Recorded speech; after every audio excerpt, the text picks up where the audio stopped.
20 minute 20 खबरों में आप सभी दर्शकों का स्वागत है और आपके साथ मैं हूं आसिफ खान। हम अगले 20 मिनट में आपको देश दुनिया की 20 ऐसी खबरें बताने वाले हैं जो इस वक्त न केवल सुर्खियों में है बल्कि दिलचस्प और अहम भी है। तो शुरू करते हैं 20 मिनट में 20 खबरों का सिलसिला।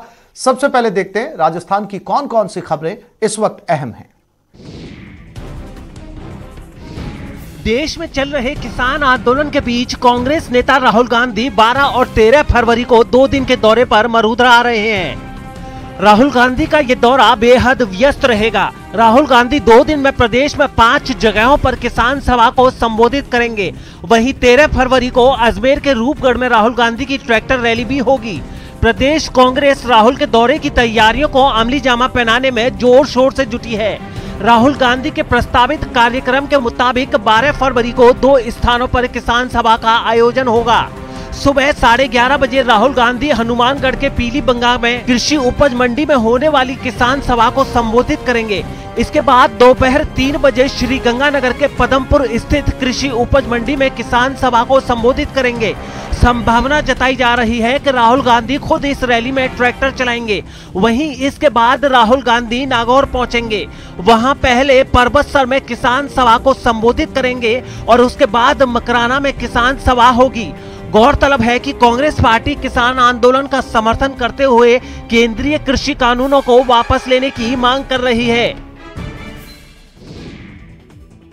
निकाय चुनाव में शानदार प्रदर्शन के बाद सत्ताधारी कांग्रेस के हौसले बुलंद हैं। शहर में बीजेपी का किला ढहाने के बाद विधानसभा उपचुनाव फतह की तैयारी है।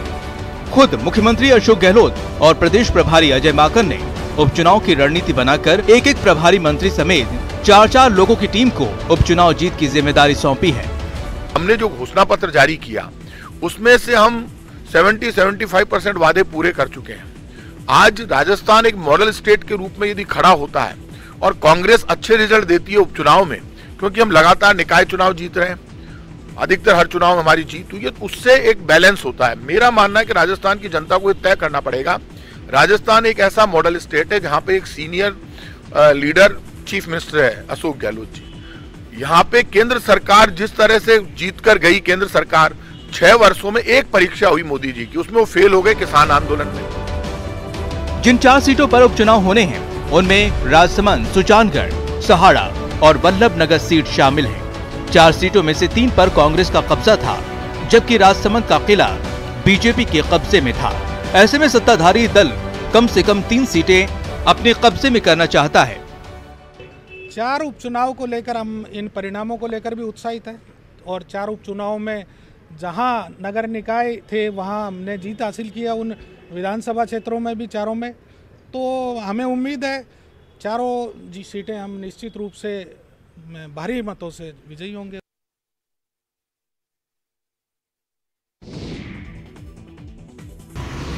शिक्षा राज्य मंत्री डोटासरा जी ने साक्षरता के कार्यक्रम में जिस तरह से हमारी पार्टी की पूर्व सरकार और मेरे पे जो आरोप लगाए हैं वे निराधार हैं। ये शिक्षा मंत्री गोविंद सिंह डोटासरा के वार का पलटवार है।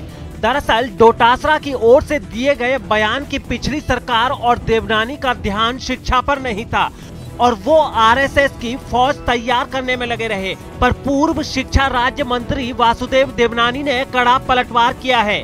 देवनानी ने कहा कि डोटासरा सस्ती लोकप्रियता पाने के लिए इस तरह के बयान देते हैं। देवनानी ने आगे कहा कि हमारे समय में देश में राजस्थान शिक्षा में दूसरे स्थान पर आया था, जो कभी 26वें स्थान पर हुआ करता था। शिक्षा का स्तर दिनों दिन इनके राज्य में गिरता जा रहा है। हमारे समय भारत में राजस्थान का 26वां नंबर था, उससे हम इसको दूसरे नंबर पे ले आए। होता कि दूसरे नंबर से पहले नंबर पे लाते।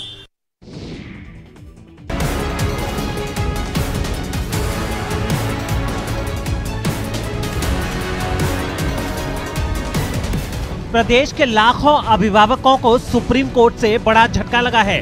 फीस के मामले में सुप्रीम कोर्ट का फैसला आया है कि अभिभावकों को कोरोना काल की पूरी फीस देनी होगी। सुप्रीम कोर्ट ने राजस्थान हाई कोर्ट के आदेश पर रोक लगाई है। यह रोक जस्टिस A.M. खान विलकर और जस्टिस दिनेश माहेश्वरी की बेंच ने लगाई है। साल 2019-20 में तय फीस के हिसाब से पूरी फीस देनी होगी। अभिभावक 6 किस्तों में फीस चुका सकते हैं। उच्चतम न्यायालय द्वारा जो ऑर्डर किया गया है स्कूल फीस के मामले में एक बहुत बड़ी राहत है स्कूलों के लिए। और प्रथमतः स्कूलों की तरफ से ये पैरवी रही कि राज्य सरकार के द्वारा जो फीस एक्ट बनाया गया है वो गलत है, क्योंकि राज्य सरकार नहीं बना सकती। अंदर लपलपाती लपटें और बाहर मची अफरा तफरी। तस्वीरें चित्तौड़गढ़ की हैं। शहर में भीलवाड़ा रोड पर आरटीओ ऑफिस के सामने ऑटोमोबाइल स्टोर में जबरदस्त आग लग गई, जिससे वहां हड़कंप मच गया। मिली जानकारी के मुताबिक स्टोर से लपटें निकलती देख वहां काम करने वाले चौकीदार ने फायर ब्रिगेड को इत्तला दी, जिसके बाद दमकलों ने पहुंचकर आग पर काबू पाने के प्रयास शुरू किए, लेकिन ये इतना आसान नहीं था। लोगों के जमा होने से आग बुझाने में खासी परेशानी हुई। 4 दमकल की गाड़ियों की मदद से करीब 1 घंटे की कड़ी मशक्कत के बाद आग पर काबू पाया जा सका, लेकिन जब तक लपटों पर काबू पाया जाता तब तक लाखों का नुकसान हो चुका था। वहीं इमारत को भी क्षति पहुंची। राहत की बात ये रही कि आग लगते ही सर्विस सेंटर कैंपस में खड़े वाहनों को लोगों ने आनन फानन में बाहर निकाल लिया।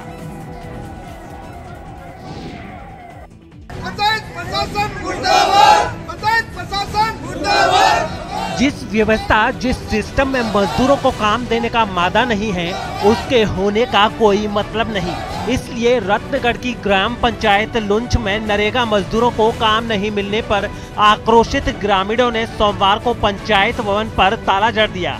ग्रामीणों ने बताया कि लुंच ग्राम पंचायत के दूसरे गांवों देरासर, रघुनाथपुरा और गुसाईसर में मनरेगा का काम चल रहा है, लेकिन उनके यहाँ बंद है। ग्रामीणों ने इसके साथ ही ये भी बताया कि जब उन्होंने सरपंच से इस मामले में बात की तो उसने बजट के अभाव में काम बंद करना बताया। गौरतलब है कि ग्राम पंचायत लुंच में 3 जगहों पर मिट्टी खुदाई और समतलीकरण के काम चल रहे थे, जहां 360 मजदूर काम करते थे, जिनमें 60% महिलाएं शामिल थीं। मनरेगा के बंद होने के कारण हम लोग यहाँ इकट्ठे हुए हैं। सरपंच और ग्राम सेवक लोग बोलते बजट नहीं है, तो क्या बजट लाने का काम हमारा है ना, सरपंच का है, ग्राम सेवक का है। इसलिए हम लोग यहाँ इकट्ठे हुए हैं।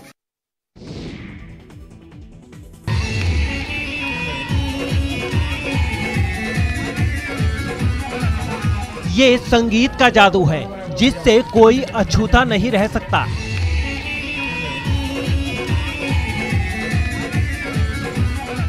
वीवीआईपी भी नहीं, तभी तो दौसा दौरे पर महिला और बाल विकास मंत्री ममता भूपेश का अलग ही रंग देखने को मिला।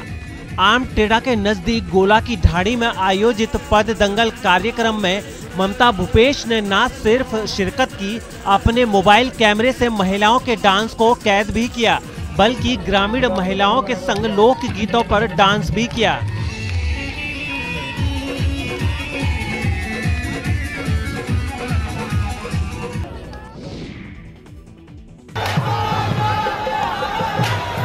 सूफी संत हजरत ख्वाजा मोइनुद्दीन चिश्ती का 809वां उर्स मुबारक शुरू हो गया है। सोमवार शाम बुलंद दरवाजे पर परचम पेश किया गया। झंडे की रस्म में खासी तादाद में आशिकाने ख्वाजा शरीक हुए। गाजे बाजे और सूफियाना कलामों के बीच झंडे को दरगाह लाया गया और तोप के 25 गोले दागकर सलामी दी गई। झंडे को पेश करने के दौरान देश दुनिया में अमन चैन और कोरोना महामारी से निजात की दुआ भी की गई।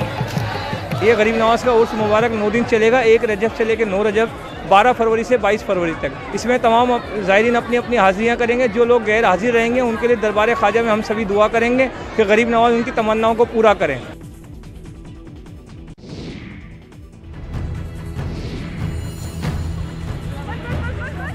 आप खुली जीप में जंगल की सैर पर हों और वनराज आपके स्वागत के लिए आ जाए, मतलब टाइगर से सामना हो जाए, तो क्या सिट्टी पुट्टी गुम हो जाएगी, हलक सूख जाएगा। तस्वीरें रणथंभौर की हैं। टाइगर दीवार पर आराम फरमा रहा है, जबकि जीप में सवार सैलानियों की सांसें फूली हुई हैं।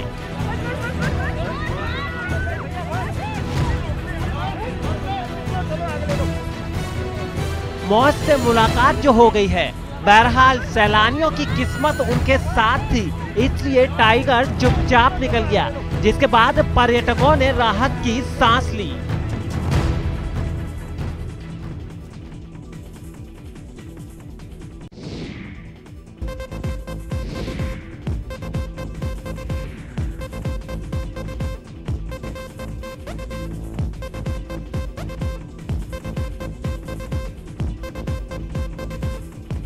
इसने सबको भरमाया, अजब है इसकी माया, इनसे कोई बच न पाया, क्योंकि ये फैशन का जलवा है।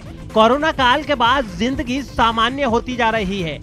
इस कड़ी में जोधपुर में एक फैशन शो का आयोजन किया गया, जिसमें राजस्थानी परिधान में सजे धजे युवाओं ने रैंप पर जलवे बिखेरे।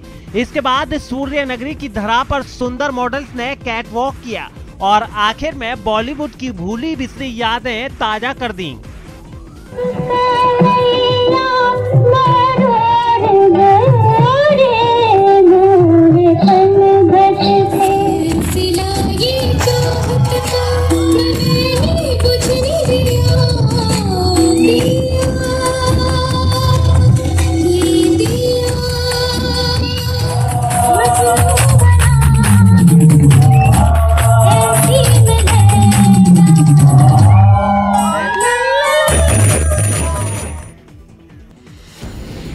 राज्यसभा सांसद गुलाम नबी आजाद का कार्यकाल पूरा होने पर प्रधानमंत्री नरेंद्र मोदी भावुक हो गए।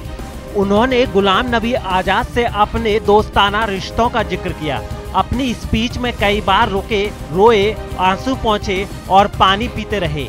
एक आतंकी घटना का जिक्र करते हुए उन्होंने कहा कि गुलाम नबी आजाद उस वक्त इस तरह से फिक्रमंद थे जैसे कोई अपने परिवार के लिए होता है। इन रात में फिर गुलाम नबी जी का फोन आया। वे एयरपोर्ट थे। उस रात को एयरपोर्ट से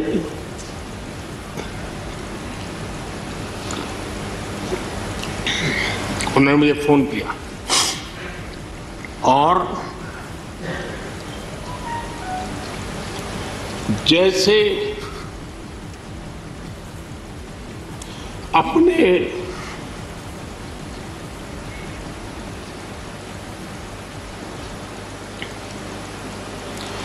परिवार के सदस्य की चिंता करें।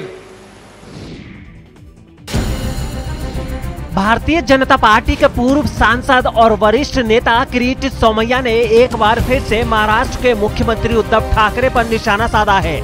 सोमैया ने कहा कि उद्धव ठाकरे संपत्ति छिपाने में बिजी हैं। किरीट सोमैया ने बीते नवंबर महीने से उद्धव ठाकरे और उनके परिवार पर जमीन खरीदने के मामले में आरोप लगाना शुरू किया है। सोमैया ने आरोप लगाया है कि अब तक ठाकरे परिवार ने 40 जमीन के सौदे किए हैं, जिसमें से 30 जमीन के सौदे सिर्फ दिवंगत अन्वय नायक के साथ किए गए हैं। जो अलीबाग की जमीन थी और उसके ऊपर जो घर 10.5 करोड़ उसका मार्केट वैल्यू, लेकिन उन्होंने 2 करोड़ दिखाया।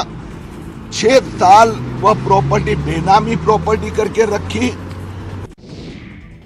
और मैं हमारे जो शिवराज मामा हैं वो कभी हार नहीं मानते, इसलिए मेरा भी नाम शिवराज है। मैं भी कभी हार नहीं मानूंगा। मामा शिवराज की तरह ही नन्हे शिवराज ने भी ठानी है, हार नहीं मानूंगा। अब मामा की कहानी तो दुनिया जानती है, नन्हे शिवराज की स्टोरी आप खुद देखिए। पीठ पर बस्ता, हाथ में घोड़े की लगाम।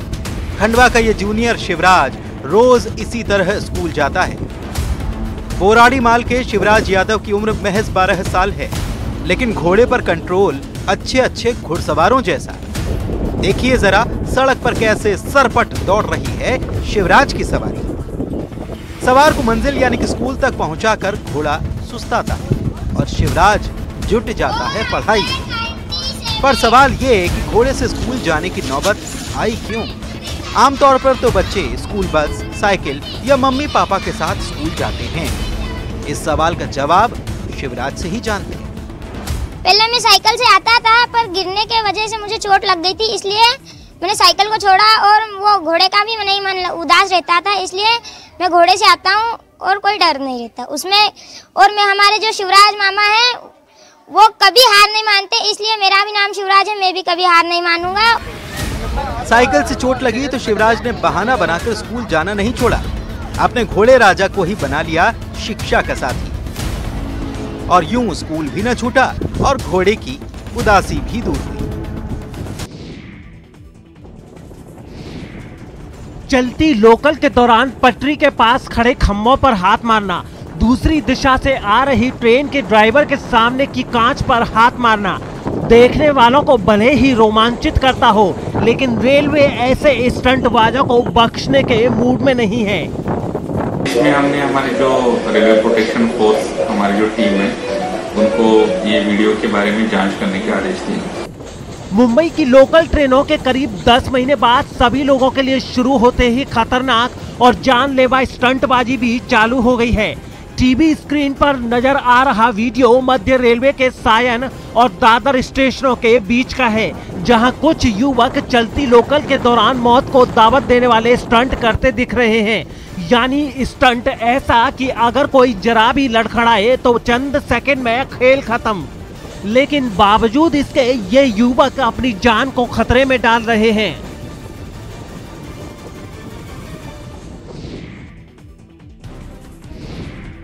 दारोगा से लूटे गए असले का जब तक वारदात में इस्तेमाल होता तब तक शातिर पुलिस के शिकंजे में फंस चुका था। मध्य प्रदेश पुलिस के दारोगा से दिन दहाड़े पिस्तौल लूट के मुख्य आरोपी को नोएडा पुलिस ने गिरफ्तार कर लिया। पकड़े गए आरोपी त्रिलोकपुरी दिल्ली निवासी राजकुमार तिवारी उर्फ संजय तिवारी के पास से लूटी गई पिस्टल और घटना में इस्तेमाल कार भी बरामद की गई है। पुलिस ने सोमवार को आरोपी को कोर्ट में पेश किया, जहां से उसे न्यायिक हिरासत में जेल भेज दिया गया। इस मामले में पहले ही 5 आरोपियों की गिरफ्तारी हो चुकी है। नोएडा जोन के अपर पुलिस उपायुक्त रणविजय सिंह के मुताबिक कोतवाली सेक्टर 20 पुलिस ने रविवार रात को रजनीगंधा अंडरपास के पास से आरोपी को गिरफ्तार किया था। Pistol basically Madhya Pradesh police की एक टीम यहाँ पे आई थी किसी इन्वेस्टिगेशन के मामले में, उनसे लूटी गई थी। उसमें लूटने के बाद मुकदमा पंजीकृत करके और हम लोगों ने इसको इन्वेस्टिगेट किया। उसमें बेसिकली एक जो अभियुक्त मनोज तिवारी था, उसका भाई राजकुमार है। उसके पोजीशन से आज हम लोगों ने उस लूटी हुई पिस्टल को बरामद किया है।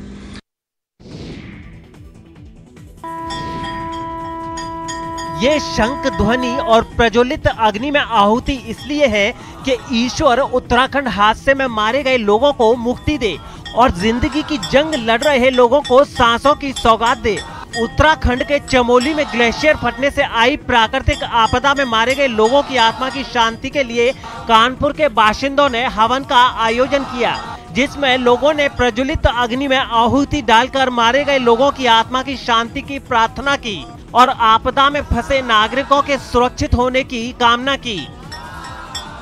करीब 55-60 लोग मर गए और 150 लोग अभी भी टनल में फंसे हुए हैं। मृत लोगों की आत्मा की शांति के हेतु और जो लोग टनल में फंसे हुए हैं वह सुरक्षित अपने घर को आ जाए और जीवित निकल आए, इस हेतु हम लोग ईश्वर से पूजा और कामना कर रहे हैं, हवन पूजन कर रहे हैं।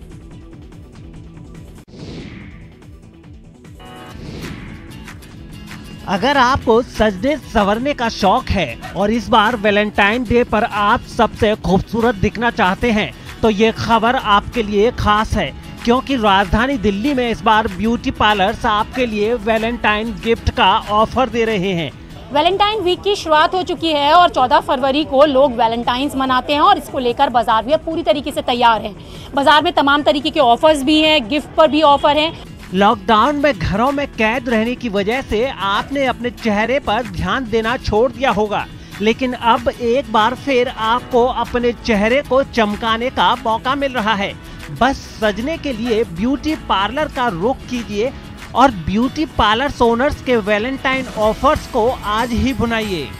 पूरा कपल आएगा, जो भी आएगा वो 70% ऑफ हम उनको देंगे और ये उनके लिए बेनिफिट है। और सबसे बड़ी बात ये कि कल्चर चेंज हो रहा है। लोग अपने डियरेस्ट को, अपने जो भी हैं उनको क्या कहते हैं, आप गिफ्ट देने की जगह आप क्या कहते हैं अपना ब्यूटी सर्विसेज दे रहे हैं। आई वुड सजेस्ट ये ज़्यादा अच्छा है। I mean gifts and all ये सब पुराना हो चुका है, तो this is the best thing they are doing it. I mean with 70% off, तो आई गेस ये अच्छी चीज़ है जो कर रहे हैं।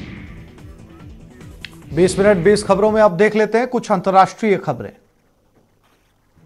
और राजधानी नेपिडो में जहां सेना की तैनाती काफी ज्यादा है, वहां भी लोग बेखौफ होकर बगावत पर उतर गए। तख्ता पलट के खिलाफ आवाज उठाने के लिए कुछ पैदल चल दिए तो कुछ मोटरसाइकिल लेकर निकल पड़े। इतना ही नहीं, जो लोग बस से काम पर जा रहे थे वो भी प्रदर्शनकारियों को देखकर बस से ही उनका साथ देने लगे। लेकिन शांतिपूर्ण तरीके से प्रदर्शन कर रहे निहत्थे लोगों से निपटने के लिए पुलिस की पूरी फौज पहुंच गई, वो भी हथियारों के जखीरे के साथ। उस पर भी वो ज्यादा देर तक सेना का विरोध बर्दाश्त नहीं कर पाए और प्रदर्शनकारियों पर पानी की बौछार कर दी। मगर लोगों का हौसला तब भी नहीं टूटा, वो पुलिस की आंखों में आंखें डालकर वहीं डटे रहे। सेना के शासन के खिलाफ यांगोंग शहर में भी इतने लोग सड़कों पर उतरे कि दूर दूर तक जनसैलाब नजर आया। फुटओवर ब्रिज पर भी लोगों का जमघट लगा दिखा। लोकतंत्र को दोबारा लागू करने के साथ प्रदर्शनकारियों ने अपनी नेता ऑंग सान सू की की रिहाई की मांग भी की। हजारों लोगों के सड़क पर डेरा डालने की वजह से ट्रैफिक की रफ्तार धीमी पड़ गई, लेकिन फिर भी किसी ने चू तक नहीं की। उल्टा लोगों ने अपनी गाड़ियों से गुजरते हुए ही 3 उंगलियां दिखाई और लोकतंत्र का समर्थन किया। इसी बात पर वहां लोग भड़क गए और राजधानी पोर्टो प्रिंस की सड़कों पर दिन दहाड़े दंगा होता नजर आया। इतने लोग सड़क पर उतरे कि पुलिस की पूरी फौज को मोर्चा संभालना पड़ा और फिर तो पूरा इलाका गोलियों की तड़तड़ाहट से गूंज उठा। पुलिस ने भीड़ को तितर बितर करने के लिए आंसू गैस के गोले दागे, लेकिन निहत्थे प्रदर्शनकारी तब भी मैदान छोड़कर नहीं भागे, बल्कि सामने एक तस्वीर में एक प्रदर्शनकारी ने तो आंसू गैस के गोले को लात मारकर पुलिस की तरफ ही फेंक दिया। प्रदर्शनकारियों के हाथ में जो आया उन्होंने उसे फूंक डाला। जगह जगह आगजनी होती नजर आई।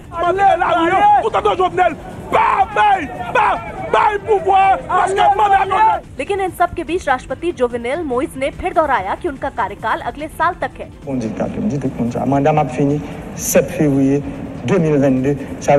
इतना ही नहीं, राष्ट्रपति ने तो ये सनसनीखेज दावा भी किया कि कुछ लोग उनका तख्ता पलट करने की फिराक में थे, लेकिन उनकी कोशिश पर पानी फिर गया और 20 से ज्यादा लोगों को गिरफ्तार कर लिया गया, जिसका मतलब है कि उन दिनों लगभग पूरा हॉलैंड ही बर्फ से ढक जाएगा। वहां से जो तस्वीरें सामने आई उनमें शहर के शहर सफेद चादर में लिपटे नजर आए। दूर दूर तक सिर्फ बर्फ ही बर्फ दिखाई दी। रास्तों पर जमा बर्फ को हटाने के लिए मशीनों का सहारा लिया गया। बिगड़ते मौसम ने लोगों की मुश्किलें भी बढ़ा दी। हालांकि फिर भी कई लोग कड़ाके की ठंड और बर्फ का टॉर्चर सहते हुए अपने जरूरी काम पर जाते दिखाई दिए। खराब मौसम की वजह से वहां के कई शहरों में उड़ानों पर भी असर पड़ा, जबकि लो विजिबिलिटी की वजह से कई ट्रेनों को रद्द करना पड़ा। हालांकि इन सब के बीच लोग बर्फबारी का मजा लेना नहीं भूले। बच्चे जगह जगह जमा बर्फ में खेलते नजर आए, जबकि कुछ नौजवान स्कीइंग का लुत्फ उठाते दिखे। तो इस बुलेटिन में फिलहाल इतना ही। नमस्कार।